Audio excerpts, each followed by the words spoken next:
Hey everyone, Kavemi here with another Reddit story.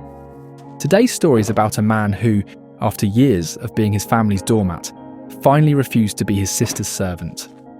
The confrontation escalates to a plate being thrown at his face. That night, he walks out for good. And what happens next proves that you can't treat people like they're invisible forever.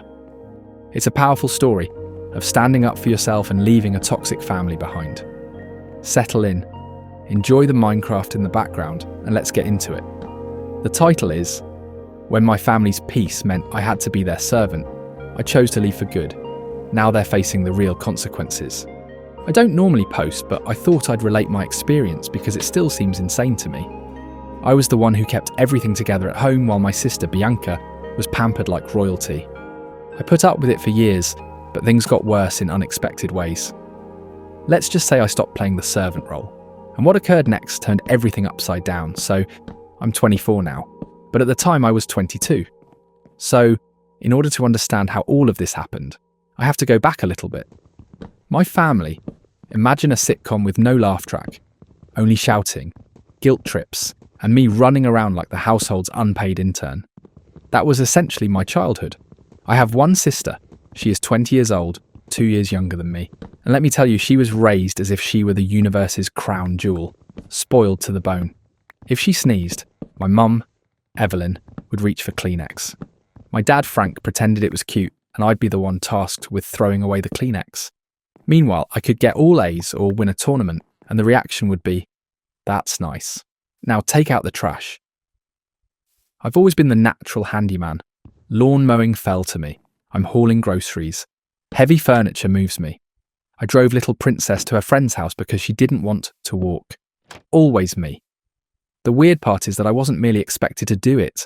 It seemed like it was my life's purpose. Bianca could literally stand next to me watching me sweat while hauling 3 bags of mulch and cheer, like she was the supervisor. Evelyn ate it up. She's the type who sees me lugging 12 grocery bags at once and cries, "Be careful! Don't drop the eggs. Your sister dislikes scrambled eggs." My dad, forget him.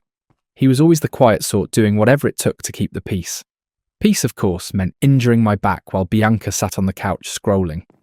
It wasn't only the tasks, though. Even at school, favouritism was so blatant that it was humiliating. When I received good scores, Frank scarcely looked up from his paper.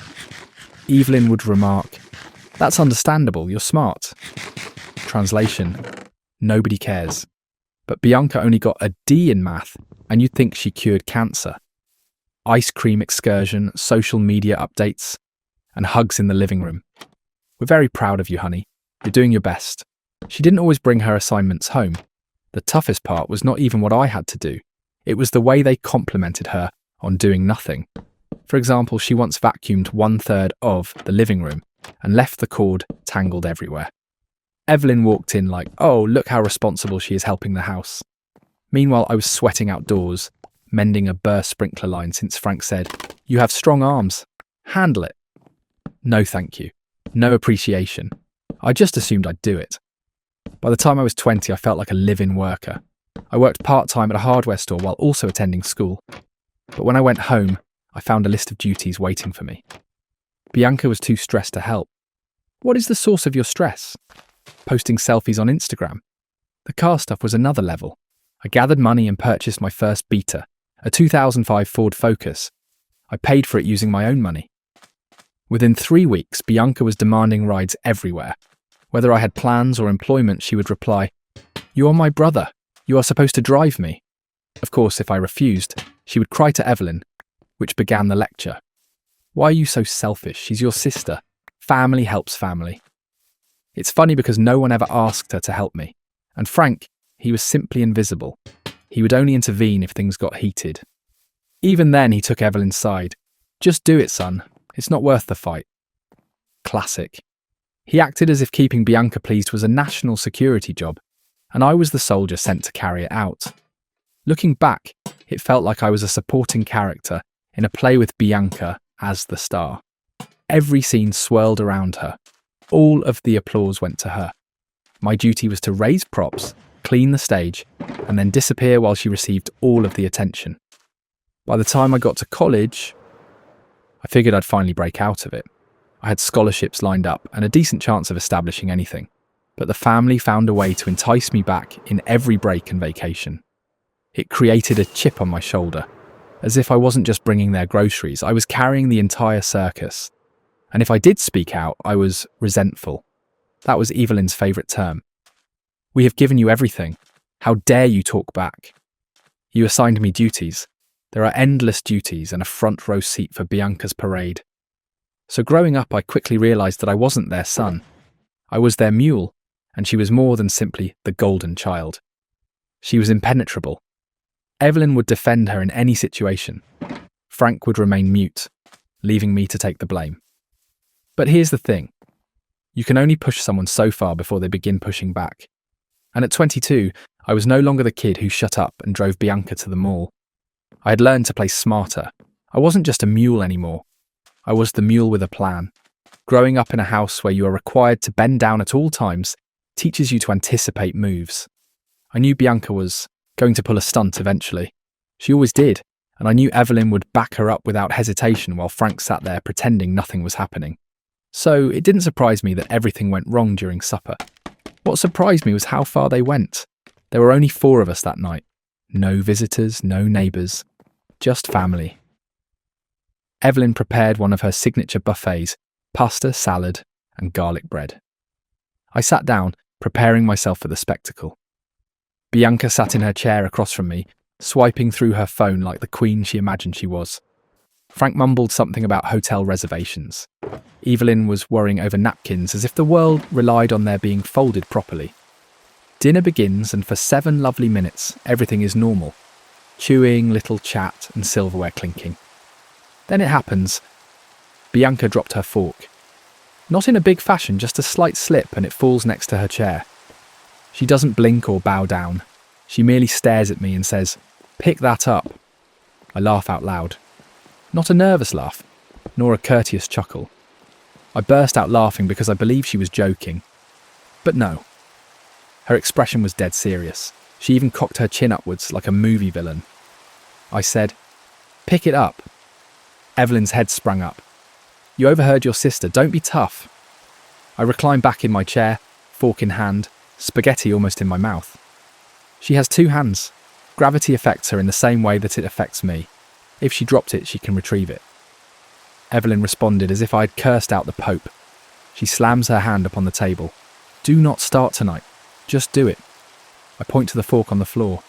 It is right there. It's not like it dropped into a sewer grate. She's not impaired. She can bend over and grab it herself.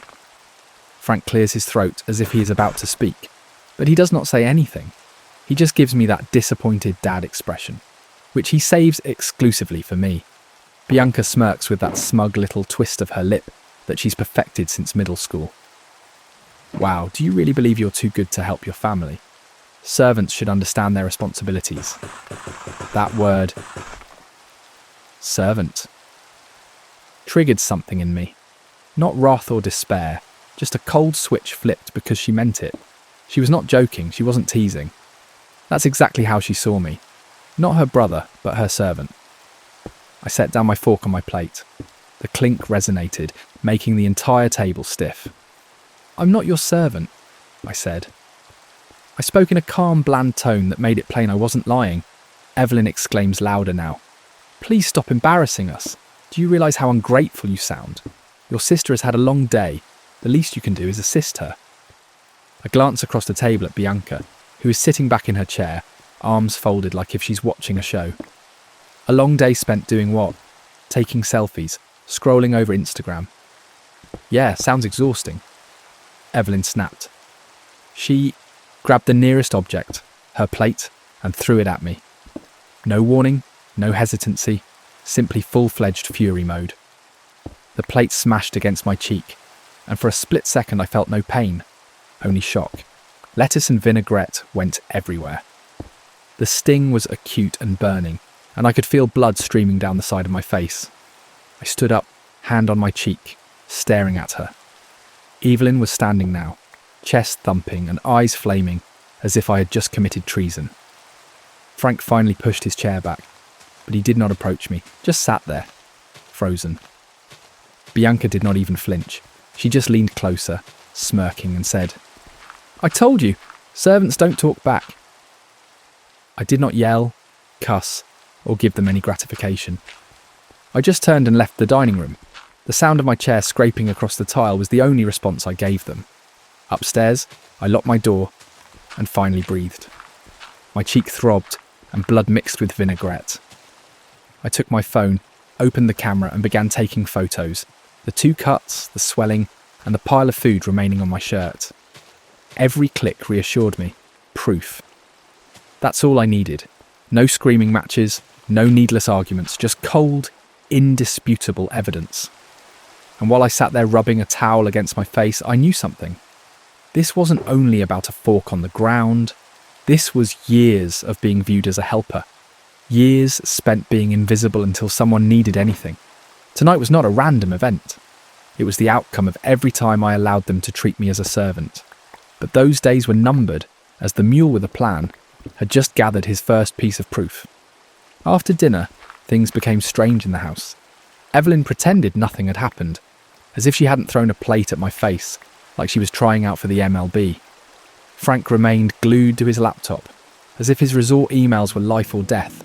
Bianca just went around with that sneer, as if she had finally put me in my place.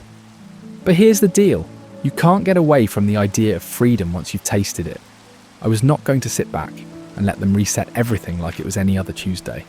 So I started being more aware, gathering evidence, keeping my lips shut when necessary, and refining my responses.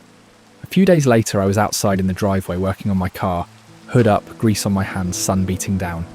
One of those calm afternoons when you truly feel at peace. That is, until she shows up. Bianca walked out as if she owned the property. She walked smugly, phone in hand, as if she were about to give a regal order. She leaned against the car next to me and said, "You know, whatever you believe, you'll always be my little servant.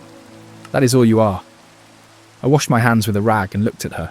A part of me wanted to laugh. Another part of me wanted to tell her to shove it. Instead, I leaned against the car, smirked at her, and muttered, "Funny. I don't recall staff keeping this mansion from falling apart. Without me, the entire circus falls." Her grin faded for a half second. Then she leaned in closer as if she were preparing for a battle. "Don't speak back. Everyone knows you're just bitter because Evelyn and Frank adore me more." I tilted my head. "Yes, congratulations. You are the MVP of doing nothing. You've earned an impressive title there." And that's when Bianca performed her hallmark manoeuvre, which usually worked when we were younger. She took a step back, flung her phone to the ground for dramatic effect, and screamed at the top of her voice, "He hit me, he shoved me!" And I froze, not because I felt bad, but because I knew what was coming. Evelyn and Frank stormed out of the home as if they had been waiting backstage for their cue. Evelyn's eyes widened as she saw her beloved daughter fake cry. Frank clenched his jaw as if he were preparing to deliver a courtroom speech. Evelyn dashed up to Bianca, hugging her as if she'd just survived a battle. "What have you done to her?" She snapped at me. "How could you place your hands on your sister?" I opened my mouth to explain, but Frank heaped on. "You are a monster, son. She's your sister, and you dare to hurt her. What is wrong with you?" I just stood there, hands smeared in oil, staring at them as if I were in some bizarre prank show. I had not touched her, not even near. However, in their view, her word was law. And that's when salvation came in. Mr. Peterson, our neighbour, walked up the walkway with his dog. He's an older, retired Navy guy with a no-nonsense attitude. He saw it all from across the street. He came to a halt at the edge of our driveway, pulled his cap down and stated, "That boy did not touch her. I watched the whole darn thing. She is lying through her teeth." There was silence. Complete silence. Evelyn's jaw literally fell. Frank began to murmur something about misunderstanding, but Mr. Peterson interrupted him. "Don't dare. I have been watching this garbage for years. You folks treat him like dirt, yet that female walks about like she owns the world. You should be ashamed." Bianca's phony tears ended abruptly. She merely stood there, caught red-handed, eyes flashing as if she may melt into the pavement. Evelyn muttered something about family issues. Mr. Peterson shook his head. "No, this is not family. It's bullying and everyone here notices it." Then he walked away, leaving the bomb he had dropped hanging in the air. I swear I almost laughed out loud. For the first time in years, someone outside the house spoke it aloud, and my parents had no response.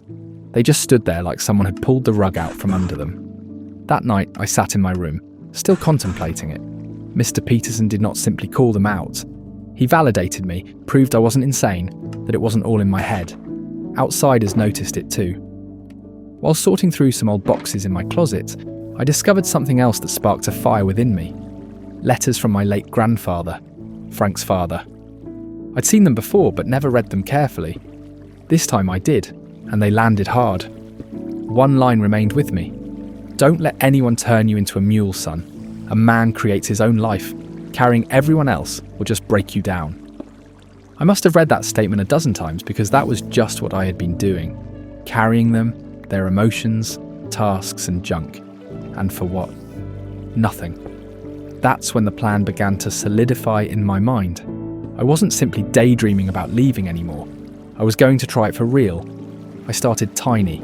I opened a secret bank account and saved whatever money I could scrape together from side jobs. I sneaked into Frank's office at night to copy my birth certificate and social security card. Every small step felt like breaking a chain. And I did not stop there. I contacted Mr. Johnson, a family friend I'd always looked up to, a retired man who was stern but fair, who gave counsel without sugarcoating. I told him what was going on, and rather than dismissing me, he responded, "It's about time you cut loose. You have brains, kid. Use them. Don't let them guilt you into wasting your 20s. That stung me the most because he was correct. I was no longer merely planning. I was nearly halfway out the door. The difference was that they didn't realise it yet. To them, I was still the obedient son, the built-in handyman who did whatever was necessary. So I wore the mask, fixed the leaky faucet, carried the heavy groceries, nodded when Evelyn gave instructions, and laughed when Bianca tried her little power plays. On the outside, it appeared that I was still their mule. On the inside, every errand meant another day closer to my departure. However, one of the drawbacks of playing the game is that the opposite side may occasionally sniff about, and Bianca was always the curious sort, snooping through your backpack because she was bored. I should have expected it. One afternoon, I was shaving upstairs in the bathroom when I heard her door bang open, followed by mine. My stomach constricted. She was inside my room. I walked out and caught the tail end of it as she rifled through my belongings. My duffel bag, the decoy one, was half unzipped on the floor.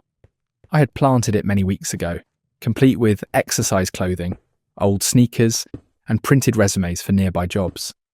Everything is a forgery designed to be detected. A trap, and she ate the bait like a fish. Her eyes brightened up when she spotted the papers. "Oh my God, Evelyn! Frank, come here!" I leaned against the doorframe, towel over my shoulder, and seemed to be bored. "Have you found anything you like?" Evelyn rushed in, drying her hands with a dish towel. Frank followed with a frown. Bianca pushed the papers at them. "Look, he's preparing to depart. He has 2 suitcases packed." Evelyn's face contorted as if she had discovered a criminal. "Is this true? Are you snooping around?" I shrugged. "What, that's gym stuff?" I thought I'd finally stop skipping leg day. Frank grabbed the resumes and scanned them like they were FBI files. "These are job applications." "Yeah," I answered casually. "For local locations. I figured I would toss some out there. You can't exactly live here forever, right?" That line irritated Evelyn. I could see it. She began pacing, muttering about loyalty and familial obligation. Bianca was practically glowing, waiting for me to get nailed, but I just leaned back, arms folded, and watched them spiral. I finally said, "Relax, it's called planning. You want me to freeload indefinitely? You complain when I do not contribute. You criticize when I try to give elsewhere. Make up your mind." Frank looked at me, then at the bag and finally back at me. He exhaled. The classic. "I do not want to deal with this, okay, but no secrets. If you're looking for work, please notify us. Understand?" "Crystal clear," I responded, concealing a smirk. They left the room, Bianca trailing behind, still upset that her big discovery had failed. As soon as the door closed, I zipped up the duffel, tossed it into the corner, and sat on my bed. Inside, I was grinning. They had no idea that the original paperwork, bank information, copied IDs and bus tickets to the city were hidden in a shoebox under the floorboard. That was the moment I realised I had them. They thought they had caught me. They believed they were in control, but I was running 2 games at once. They could see one, but not the other. Nonetheless, the scare reminded me that I was walking a fine line. If they slipped, they would tighten their grip even more. So I tightened everything. I began to treat every move as if it were a game of chess. The truth is, I know some people reading this will think, "You're 22, why not just leave already?" And theoretically, I could have walked out the front door at that moment, but going broke with no paperwork, backup, or job lined up would have played right into their hands. And I had no one to help. I was on my own, so they'd make it seem like I was unstable or worse. I'd crawl back when things got bad, and it was not going to happen. I didn't merely plan to depart.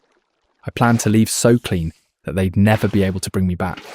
Every money I saved, every document I copied, and every step of this escape strategy was designed to sever all of their strings at once. When Evelyn asked me to run errands, I volunteered, which provided me an excuse to go to the library, send out actual applications, and check emails on public computers. When Frank requested me to move boxes to the attic, I did so, then utilised the opportunity to hide extra cash when no one would look. When Bianca teased me for still living at home, I smiled since I knew I wouldn't be there long. But the tension was rising. Every dinner seemed like a challenge. Evelyn's glances became sharper, as if she was waiting to catch me lying. Bianca began throwing little jabs at me, wanting to upset me so she could retreat and play the victim again. Despite the stillness, my heart would still race. Because if they ever discovered the real stash, the true plan, it would be over. They'd lock me down tighter than ever. The danger was not losing. The threat was identified too quickly. That made every day feel like walking a tightrope. But I wasn't afraid. I was as sharp as I had ever been. One night, while everyone was sleeping, I took out my notebook and began listing steps. Bus to downtown. Train tickets to Denver. Contact Mr. Johnson to confirm the job lead. Only bring what you really need. 2 duffel bags were hidden under my car's seat the night before. Every move was meticulously planned. I sat back and looked over the list, my cheek still slightly wounded from the plate. I smiled. They assumed I was confined. They believed they still owned me, but they were mistaken since the mule with a plan was almost halfway gone. And this time there was no turning him back. I knew it. But the trouble with crazy individuals is that they do not give up easily. They sense you pull away, and instead of backing away, they dig in deeper, grabbing at whatever they can grip. That is what my family did. It was after dinner, late enough that the house was silent, save for the hum of the ceiling fan. I had just finished clearing my plate when Evelyn's voice pierced through the air. Family meeting now. The tone was not optional. She used the same one when she found Bianca stealing beer at the age of 17. And when I forgot to maintain the lawn for a week, I sat back down at the table, and Frank and Bianca were already there waiting, as if it were a trial. Evelyn stood at the head as if she were the judge, jury, and executioner, all in one. I did not even flinch. I reclined back in my chair, arms crossed, ready for the performance. Evelyn began first. Your attitude has been unacceptable. You've been distant, belligerent, and downright ungrateful. After everything we've done for you, this is how you thank us. I tilted my head. Given to me or taken from me? Her eyes narrowed. Frank cleared his throat. This family only works when everyone understands their roles. You're upsetting the balance. Translation, I replied, smirking. You mean when I act like the unpaid butler and she, I jerked my head at Bianca, acts like royalty? Bianca gasped, as if I had spit on the Holy Grail. You are pathetic. You will always be the servant. That is your place. I did not raise my voice. Did not need to. I simply reached into my pocket, pulled out my phone and slid it across the table. The screen popped up with a photo of my cheek. 2 plate incisions, swelling, and blood. Funny, I responded gently. Since where I come from, maids are rarely harmed for refusing to pick up something. That isn't discipline, that's abuse. The room fell silent for a moment. Evelyn's face drained and then turned red. Frank's jaw stiffened. Bianca's smirk disappeared for the first time in a battitimin array. Months. Delete that, Evelyn said, her voice loud. You are distorting things. You pushed me first. You provoked me. I laughed sharply and quickly. Yes, certainly. Everyone can see I triggered a flying plate with my face. This is when Frank lost his cool. He grabbed his glass of water, slammed it down and yelled, "Enough!" Then, in one dumb split second, he tossed the glass directly at me. Time slowed. I noticed it spinning with fluids trailing behind like a slow-motion commercial. It smashed against the table's edge, spraying pieces everywhere. A few nicked my arm and stung. But here's the kicker. Some rebounded back upon them. Frank's hand was riddled with tiny cuts.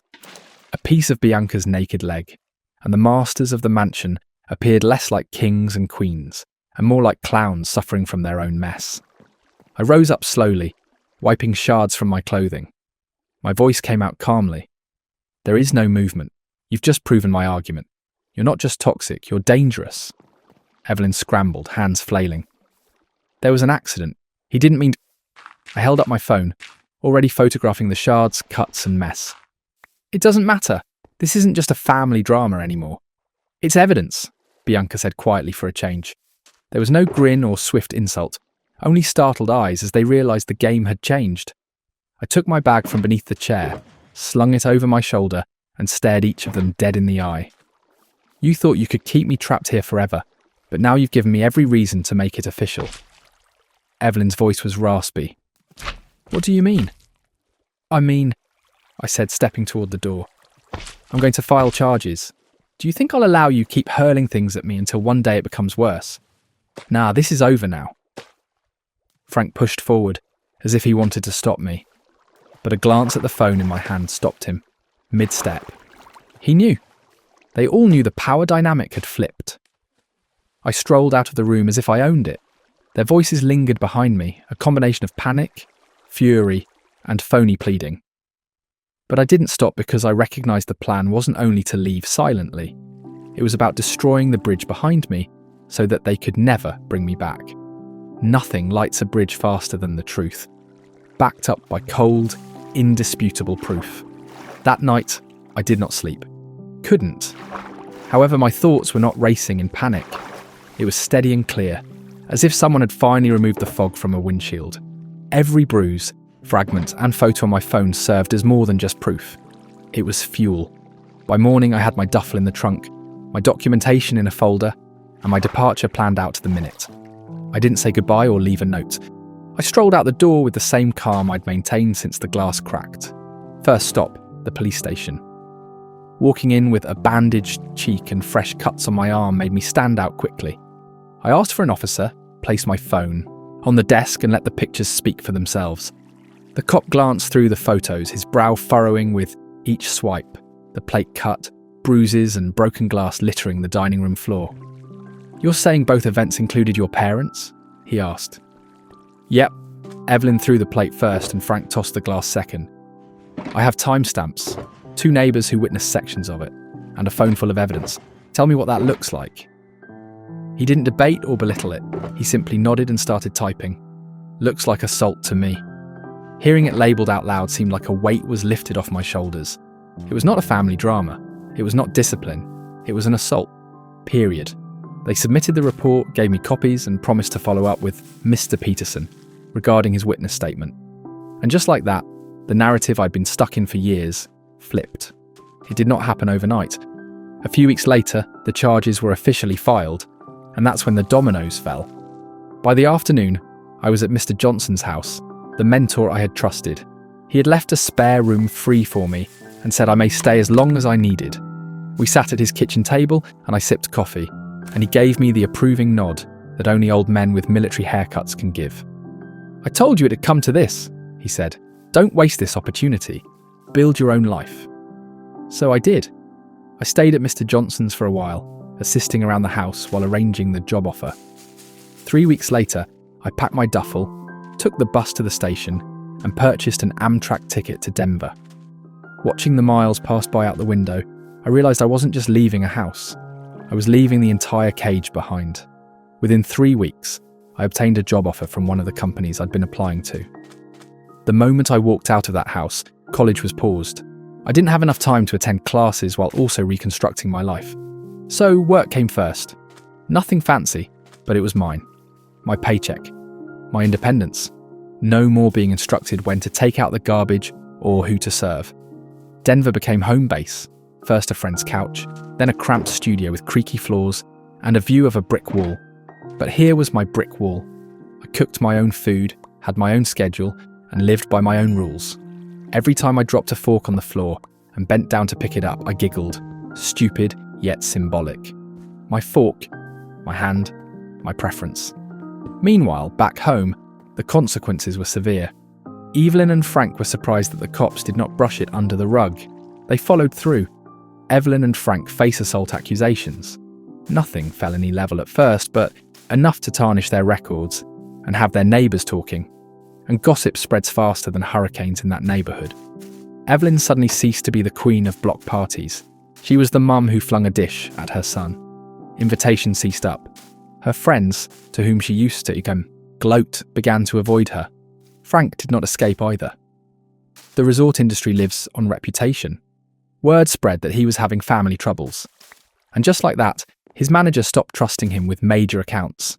The man who formerly strode through hotel lobbies was now reduced to managing regional bookings, imprisoned in a cubicle with peeling wallpaper. His pride, which he treasured the most, was crushed. Bianca has misplaced her beloved weapon. After Mr. Peterson vouched for me and the cops accepted my side, her word was meaningless. People stopped trusting her stories.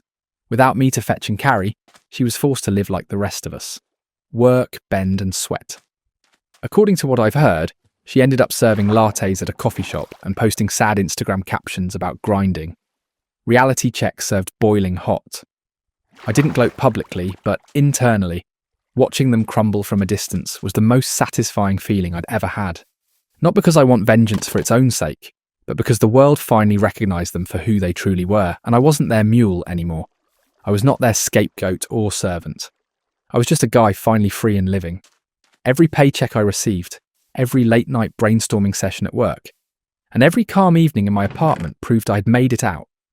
They could bleed, whine, and crumble all they wanted inside that mansion. That wasn't my burden to bear anymore. The finest thing was knowing I created it smartly. I did not just run away, I designed an escape so tight and calculated that they couldn't use it against me. I have evidence in my pocket, a job lined up, and my life is waiting. And now that I look back, I don't see a kid confined. I see the guy who played the long game, loaded the deck, and walked away with what they said I'd never have: control. And while I was establishing something real in Denver, their entire enterprise back home began to collapse from every perspective. It wasn't even me pulling the cords, they were pulling themselves apart. Mr. Johnson was the first to provide me the updates. He informed me he had run into Frank at the hardware shop. He said the man resembled a ghost. Evelyn and Frank fought every day. Evelyn yelled that Frank had let me go away. Frank snapped back, claiming Evelyn was the one who transformed the house into a circus. Bianca was yelling at both of them, stating they had ruined her life because she now had to do everything on her own. The lovely little familial unit that previously stood against me was now eating each other up. The weird thing was that I wasn't even angry anymore, just detached, as if I'd left a cage of wild animals and was watching them battle from the outside. Then the financial issues struck. Without me carrying all of the weight, mending things, paying for minor crises, and saving them time and money on every duty, their finances began to deteriorate. Frank's compensation was reduced due to his demotion at work. Evelyn's small social gatherings dwindled, leaving no side benefits. Bills heaped, credit cards maxed out. Word spread that the house was under pre-foreclosure. Mr. Peterson told me he saw the note on the front door one morning. There is no hiding it. It is as obvious as day. Frank had to sell his automobile. Evelyn hocked jewellery that she used to wear like it was her crown.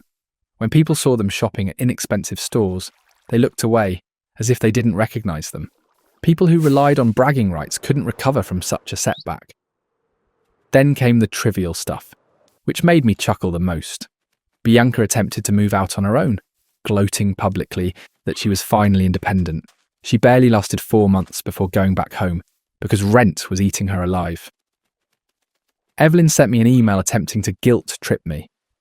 Your sister is crying herself to sleep and it's your fault. I read it twice, laughed and erased. For once her tears were not my fault. The scar on my cheek has faded to a faint line. I never covered it up. If someone asked, I just shrug and say, family stuff. Because the truth was not in the scar itself. The truth was that I had walked away from those who had given it to me and never looked back. 5 years later, I received 2 last emails. There's no subject line, just desperation seeping into the text. Evelyn stated that they were breaking apart with expenses crushing them. Frank is stuck at a dead-end job while Bianca drifts. You're doing so well. Please help us, she wrote. I sat there reading it and felt nothing. Not angry or smug. I pressed delete without hesitation, and I knew I had truly won. Not because their lives fell apart, but because I stopped caring. So if you're stuck in a family that treats you like a mule, hear this. You don't owe them your entire life simply because you have blood. Play the long game. Document everything. Save the proof. Build your exit in silence. And when the day arrives, walk away cold. Do not wait for their apologies. Do not beg for their blessing. Leave so clean that they will never be able to draw you back, because throwing their comments back in their face isn't the best way to exact revenge. The best form of vengeance is living a life so much beyond their means that they are forced to choke on the reality. The servant was the only person who figured it out. That wraps up today's story. Wow, what a powerful story of quiet resilience. Let me know what you thought in the comments, and don't forget to like and subscribe for more stories with the usual Minecraft vibes in the background. I'll see you in the next one.